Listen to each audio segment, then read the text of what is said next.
జనకమ్మా, జనకమ్మ తల్లి. పానకాలు ఇదేనా రావటం? అవునమ్మా, పక్కూరు పని మీద వచ్చాను. ఎట్లాగో భోజనం టైం అయింది కదా అని నిన్ను చూసినట్టు ఉంటది, కాస్త చేపలు తిన్నట్టు ఉంటుందని వచ్చానమ్మా. చేపల పులుసా? చేప పులుసు కాకపోతే చింతకాయ పచ్చనమ్మా. నీ చేతితో ఏం చేసినా బ్రహ్మాండంగా ఉంటది. అది కాదు, నువ్వు కూర్చోమ్మా. నాకేం కొత్త ఏంటి, వెళ్ళి చూసుకుంటాను కదా.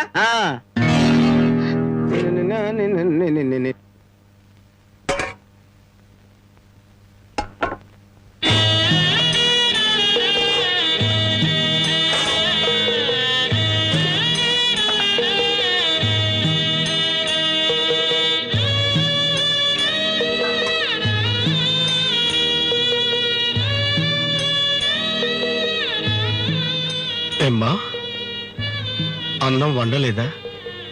వండటానికి ఏమీ లేదా?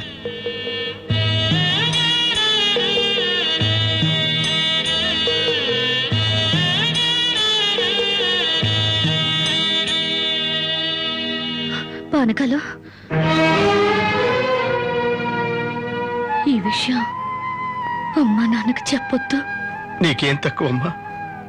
డబ్బా, ఆస్తుల అన్నీ ఉండి కూడా ఇంత పేదరికం అనుభవిస్తున్నావు. అమ్మా, ఇంత అభిమానం ఉన్న నీ కడుపులో కొడుకుగా పుట్టే అదృష్టం వచ్చే జన్మలైనా ఆ భగవంతుడు నాకు కలగజేయాలని కోరుకుంటున్నానమ్మా. వస్తానమ్మా.